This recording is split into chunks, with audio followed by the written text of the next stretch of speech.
बिस्मिल्लाहिर्रहमानिर्रहीम। अस्सलाम वालेकुम दोस्तों, मेरा नाम बिलाल, तो ये देख रहे हो बिलाल फेरी वाला 2। तो जनाब अज दे वीडियो साडी स्टार्ट है। अज फेरी लैन चले हैं। तुहानू डेली दी रूटीन अपनी टोटल दिखावांगे की करने हैं, की पकाने की खाने हैं, की कमाने की पकाने की खाने हैं जी, ठीक है ना। मुकम्मल रूटीन मुकम्मल वीडियो, ठीक है। ठीक है, पहले चली भी तो रेडी हुई है, चेक करो जरा। ठीक हो गया जनाब, चली बज गई। चैन साइकिल तो टुट गया मेरी, तो बहुत दिन का अजय भी आप सही कराना, ठीक है। चेक करो पेट्रोल फ्री है, ठीक है। उस बाद जनाब साइकिल से अपने माल सारा पे पापड़ देखो, तेन पता एक वीडियो आप बनाई पापड़ डिगे भी ने अपने, आप सेफ्टी की पूरी, बाकी चलो अल्लाह खैर करेगा। हाँ जनाब अपने को लगे माल सारा मुकम्मल, सेवियां दे पूड़ा तो अल्लाह तरह भला करे। दाल पिस्ता नहीं यार मिल रहा, पिस्ता मिल रहा तो बड़ी गल है। रजो इधर आमदान हाँ जी, मेरी बेटी जी सुबह सुबह ने टैक्स ले लिया अपना 10 रुपये। चेक करो ना की तरह तेरा ना की है जूझ जूझ रोज फातिमा ना जी जूझ। पैसा कितने नहीं पैसे क्या चीज लेने गई दुकान खोल लवे। चलो ठीक है, क्या जनाब कह रही दुकान खोल लवे, फिर मैं चीज़ी लैन जाना, ठीक है। हूँ मैंने कह रही फिलहाल मैंने सेवियां दे, ये 10 रुपये भी ले लेने, हूँ सेवियां भी लेनिया मेरे को, ठीक है। पापा ने देने सेवियां, पापड़ लेने ने, मैं पापड़ मंग लिया, मैं मैंने पापड़ देने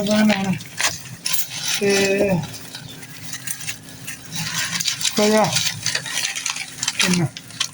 मिल गए ने। कितने पापड़ तो घर सारे पापड़ आ पापड़ ने 10 रुपये भी ले लेने। चलो ये तेरी तीत हो गई क्या जनाब, 10 रुपये भी तो पापड़ भी ले लेने ने, ठीक है। हूँ तुहानू इजाजत जाने वास्ते ये दे लो, असं हम जा सकते हैं। सुबह सुबह फेरी लान लगे असी तो वापसी आके तुहानू दसने सुबह सुबह फेरी की रहता नाश्ता कि चीज़ ना करना, ये भी तुहानू दसांगे आके। तो हम जाने दवा दवा फेरी ला के आके चैन भी कटाना, ठीक है जी। ला के असी आ गए सुबह सुबह की, ठीक है। चेक करो आ साडियां रोटियां आ गई जे आ वालियां, ठीक है। घोलियां 4-5 किलो तो यह बोतल मेरे को 2-4 ले गए। इतनी जना कम थोड़ा सवेरे का कम मठे रह गया, कोई 200-250 जेब च गया, ठीक है। और सुबह भी गया मेरे को मतलब 50-60 रुपये 50-60 रुपये बड़े होने नकदी नाल रोटियां छोटियां, ठीक है। तो बाकी हूँ नाश्ता करने, नाश्ता करने तो बाद जो सैकल के समान आप कटांगे बाहर, ठीक है।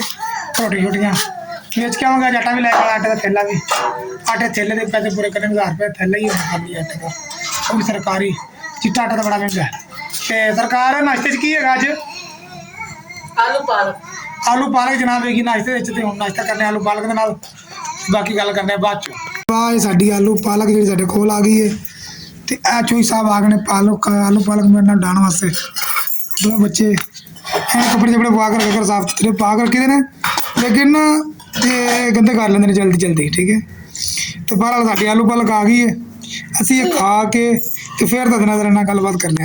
असी रोटियां पा लगे, देखो जी पहले रोटियां दी चाहिए ने तकरीबन 4 किलो 700 ग्राम कल दी, कल शाम की फेर लाई सी। हूँ पान लगे जी बिस्मिल्लाह कौन सा पला तो कौन जी। आ रोटियां तोड़ने वास्ते मैं रखे मैंने अपने कपड़े शपड़े पा के, कंडा मेरे को दूसरा आना कंप्यूटर वाला, तो वास्ते मेरा रखने पेंदे छापर। बाजा रोटियां पैक नहीं साडियां थोड़ी रह गया।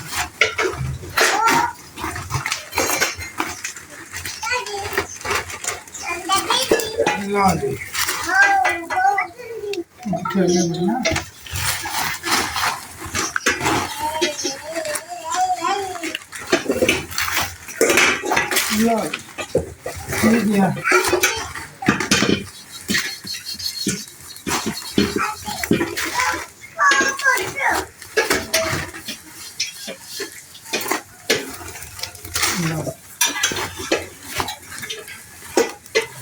लाई रोटियां तो खाली हो गया माशाल्लाह, बहुत सारी होंगी रोटियां। बोतल कुछ चंद हो गई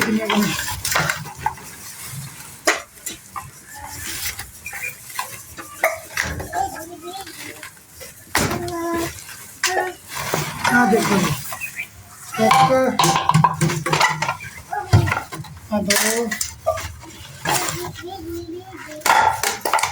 दो बोतल आगे दाल कापा जाती 3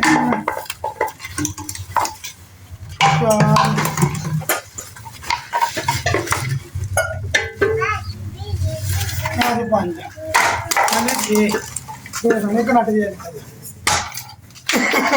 नादिम तुम देख लिया सारा समान बाहर आ जाए और शाम की फेरी लाने फेरी ला के तेला करके फिर दसने कि हिसाब किताब है रोटियां का बदल कर ली रोटियां का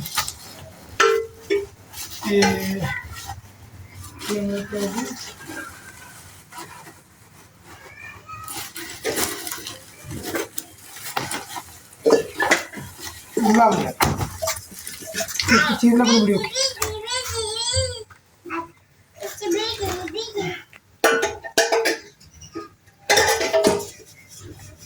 9 किलो 200 ग्राम जी चेक करा दरा ठीक है ਅਸੀਂ ਆ ਗਏ ਫੇਰੀ ਲਗਾ ਕੇ ਚੈੱਕ ਕਰ ਸਕਦੇ ਹੋ ਤੁਸੀਂ ਰੋਟੀਆਂ ਦਾ ਤੋੜਾ ਤੇ ਇਹ ਆਪਣਾ ਬੋਤਲਾਂ ਦਾ ਤੋੜਾ ਠੀਕ ਹੈ ਤੇ ਜਨਾਬ ਫੇਰੀ ਅੱਜ ਦੀ ਮੁਕੰਮਲ ਹੋ ਗਈ ਤਬੀਅਤ ਖਰਾਬ ਸੀ ਸਾਰਾ ਤੇ ਤੁਹਾਨੂੰ ਮੁਕੰਮਲ ਕੱਟ ਰੋਟੀਆਂ ਕੱਟ ਕੁੱਟ ਖਵਾਉਣਗੇ ਸਾਰਾ ਕੁਝ ਲੇਕਿਨ ਤਬੀਅਤ ਖਰਾਬ ਹੋਈ ਮਜ਼ਾਕ ਨਹੀਂ ਕਰ ਰਿਹਾ ਤੇ ਬਾਕੀ इंशाल्लाह ताला अगली वीडियो सब कुछ ਤੁਹਾਨੂੰ ਦਿਖਾਵਾਂਗੇ क्लियर कट ठीक है कि नहीं अगली वीडियो का इंतजार करो इंशाल्लाह ताला आगे से हर डिटेल प्रोग्राम करांगे ठीक है तो हम ਤੁਹਾਨੂੰ इजाजत दियो अगली वीडियो मिलने नेक्स्ट ओके